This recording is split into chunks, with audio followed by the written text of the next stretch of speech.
Hey there, I'm John. And I'm Josh. 2022 college football season, and we are up to week 13. Before we jump into week 13, let's talk about last week's upsets that you called. As a whole, last week might as well been dubbed the upset week, right? I mean, you're talking about teams that shouldn't have lost, losing to teams. Yeah. It was just unreal across the board because we even mentioned thinking it was going to be a boring week. We thought it was going to be super boring. Yeah. Like, there's no way any of these teams are going to win this. We were so wrong. It's also just crazy to see teams that have put so much work to be where they are at this point in the season just to kind of choke at the last second. Yeah. Anyways, so my week 12 upsets last week, I missed one of them. So I thought Oklahoma State, who is technically higher ranked than Oklahoma, could pull it off. Oklahoma's kind of turned a page here in the past couple games. They actually ended up dominating pretty much the entire game. Well, no. Let's hold on, though. Oklahoma scored 28 points in the first quarter. Right. And then they scored nothing in the rest of the game. That was it. That's a good point. So they were done. Yeah, that's fair. Oklahoma State, though, never could score. So 13 they only got points 13. For them. 28 to 13, kind of a disappointing loss for them for sure. Bedlam. And just the Big 12 continues just to look like an absolute wreck of teams just beating other teams inside their own conference. It is. All right. Inexplicably, South Carolina absolutely demolished Tennessee. I love this last week because you were like, I have no confidence in this. Yeah, I don't even know why I ended up picking this one. But South Carolina 63, Tennessee 38. I don't even understand that score. Just absolutely. I don't understand it. Nothing could stop South Carolina's offense, which, we kind of knew Tennessee's defense was subject to questions anyways because Alabama, Georgia, all these other teams just put crazy numbers on them. Yeah. Sad news, Hooker out for the season. Really just... he's been just killing it all season long. Yeah, I still hope he was a Heisman candidate. I still hope he's invited to the Heisman display and whatever. But I don't know. It's just super sad to see a player as talented as him go down, especially knowing he does have NFL caliber, and he was probably going to go to the NFL next year. So hopefully he makes a full recovery. But all in all, South Carolina came out of nowhere and absolutely destroyed them. So Spencer Rattler. Maybe a little bit of his glory days coming back to him, good for him. Yeah. And we're in the next game, we're not going to really mention we're not going to mention these teams when we talk about this coming week. But number 4 TCU, they went in to Baylor, and it was much more of a battle than I thought it was going to be. Yeah, TCU's kind of really good at this whole keeping games close thing. They pretty much barely scraped by no teams on their schedule. Here's my thing. It's kind of nice to have the ability to win games in the end, right? Especially for teams, absolutely. I'm going to give an example, teams like Georgia. Yeah. Who, at this point in the season, have really had little to no competition. They don't know how to win at the end. Yeah, they don't. If it's going to be close in the end, you don't necessarily know what Georgia's going to do. They don't necessarily know what they're going to do. True. So as we're coming down to the end, at least TCU has the grit to pull things off. That is very true. Yeah. All right, let's jump into week 13. Rivalry week. Let's do it. It is. So we got a lot of interesting games. We've got some that are really interesting, some that are not. Like the first one, Georgia Tech's going to be at number 1 Georgia. Not so fast, my friend. No, I'm kidding.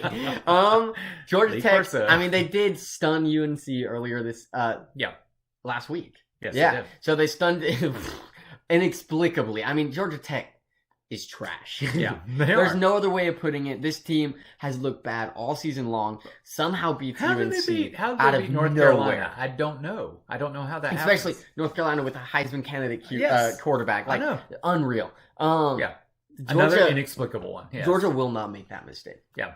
0% chance. That being said, Georgia, when they played Kentucky this past week, it was a pretty close game. 16-6, pretty close game. Offensively, Georgia didn't have to necessarily do much because, again, their defense is just that much better than everybody else. Right? So, just watching the game, and I never felt like Kentucky could win. Yes, it was close, I didn't either. But, I was never like, oh, here we go. Yeah. Because it just never felt like... No. I think if Kentucky started scoring, we would have seen Georgia just respond. Yeah. It's almost just like they were okay with where they were at. Yeah. Yeah. Anyways. Then you have number 3, Michigan. They are at number 2, Ohio State. This is sort of the game of the week. This sort of. Well, one thing this does, though, as far as the Big Ten, this is going to eliminate one of the teams. So ranking them number 3 and number 2, whoever loses this one, it's like, sorry. I might agree to disagree on that one. Okay. I do think a one-loss Michigan or Ohio State in a close matchup to each other will make it over some other teams. Okay, we'll see. Like, for sure, a 2-loss LSU. Let's say LSU goes in. I still think a 1-loss. I don't know. One of those teams. If that's the case, things are going to get real interesting towards the end of the season here. But, I mean, I don't know. Either way. Yeah, let's talk about last week. Absolutely. So Michigan, I mean, they escaped a loss to Illinois, which, granted, Illinois has had a good season. No, it was when you say escape, that's literally the perfect word, because I mean it was like it was so close. Everyone thought Illinois was going to win this game. I know it. It was. I was thinking it was going to happen. Yeah. And I did last second mention last week that like both these teams could be looking ahead towards each other, but I didn't think that was going to be the case. I still thought they were both going to blow out their opponents. Yeah. And Ohio State didn't blow out their opponent. No, honestly, Maryland, who got destroyed by didn't score a touchdown. Didn't score a single touchdown against Penn State. They made it a close game with Ohio State. Until like the final minute, it was a 3-point game, and then a defensive touchdown by Ohio State changed that. That's right. What are we thinking? It's at Ohio State, right? It's at Ohio State. So automatically, like whatever I'm leaning towards, a little bit. Exactly. It makes me want to be like, maybe just a little more Ohio State's way. And after this past week, it's like, it makes it really hard to think about this. Because at this point, I did think I've been thinking Michigan was going to win all this time. But man, they look so vulnerable against Illinois. Yep. Now, Michigan State's running back is still looking phenomenal. Yes. He still rushed for over 100 yards. Yeah. Oh, man. C.J. Stroud, this is going to be a huge game for him. 2 Heisman candidates facing each other, running back versus QB. So, who's it going to be? I'm going to stick with Michigan. They're going to beat Ohio State. Okay. Again. Okay. Because I believe Ohio State hasn't beaten Michigan in something like 600 and something days or something ridiculous, and I know Michigan fans keep track of it because usually Ohio State in the past little bit's been dominating that. Yeah, they have. But I'm going Michigan. I'm going Michigan beats Ohio State. I'm not calling it an upset because number 2 versus number 3, there really shouldn't be a huge favorite.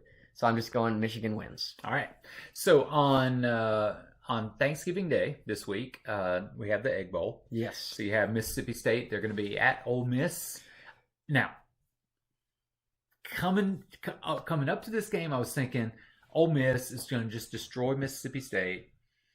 And one of the reasons, I just thought Ole Miss has been doing so good. But then this past week, Ole Miss gets trounced by Arkansas, who's had a horrible season. SEC, every conference is kind of doing the Big 12 strategy this year, where they're just imploding on themselves. 42-27, Arkansas. So is that a case of Lane Kiffin is thinking about going to Auburn, which has been those rumors were supposedly diminished or turned away by Lane Kiffin himself on Twitter. He said not going anywhere or news to him. But what are they thinking there? I don't know what happened when they get beat by Arkansas. Here's my advice to both teams. Okay. Just don't act like you're peeing in the end zone. Okay?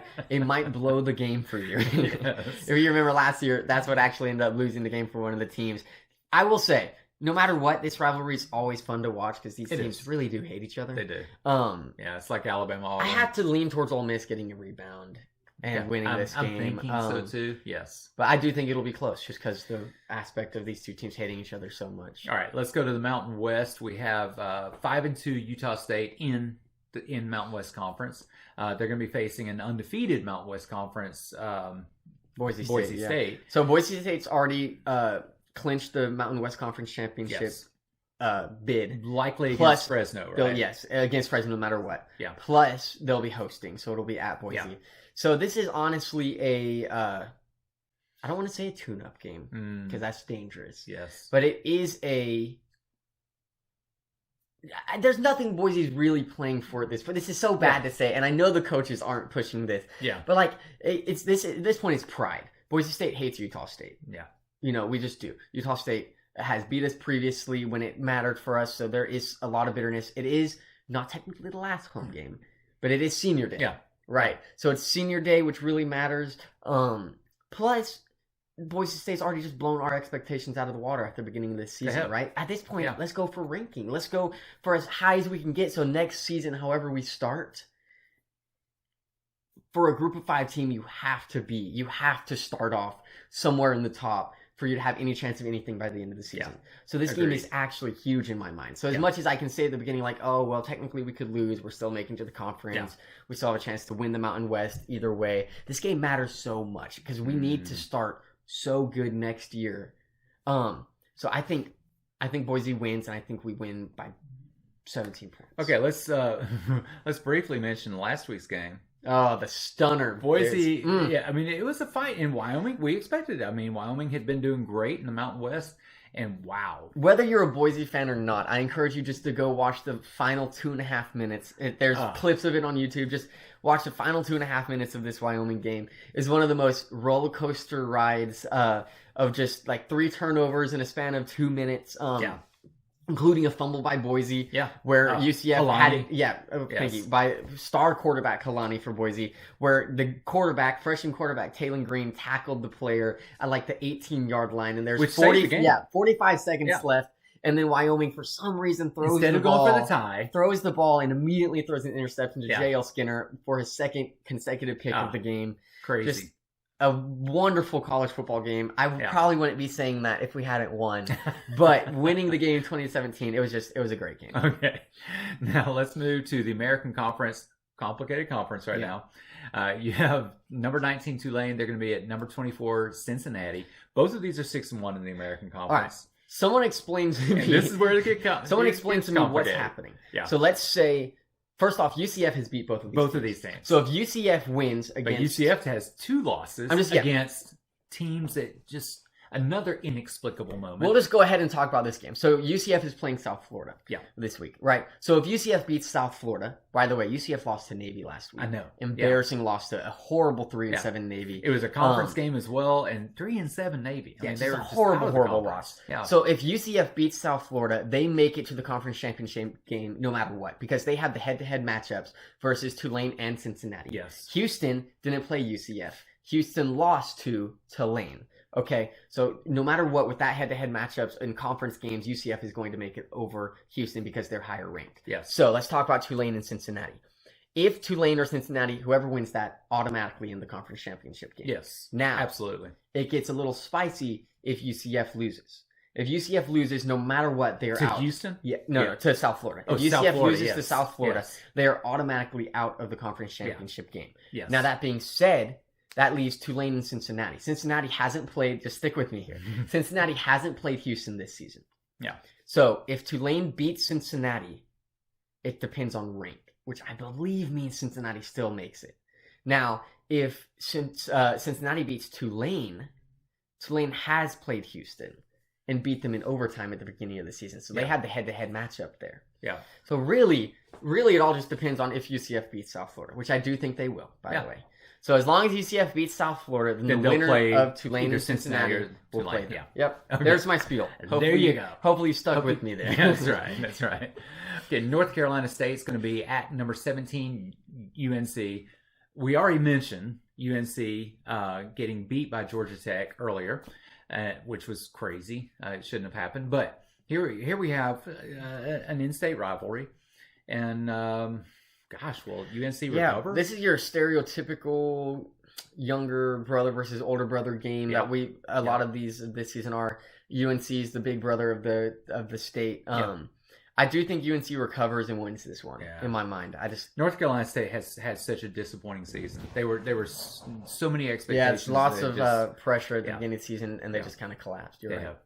Florida is going to be at number 16, Florida State. Number 16, Florida State has just been coming along.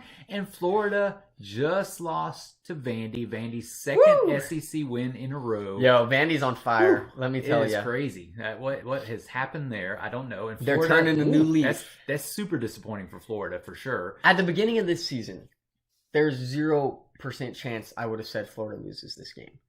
Now, in my mind, I don't see how they win. Yeah. With the way Florida State has been playing and absolutely dominating all the opponents in the latter half of this season, I think they keep it going. I think they win this game. Florida's only losses this season were to Wake, North Carolina State, and Clemson, and which are Florida State. Technically, yes. Yeah. It would technically, those are good teams. Yeah.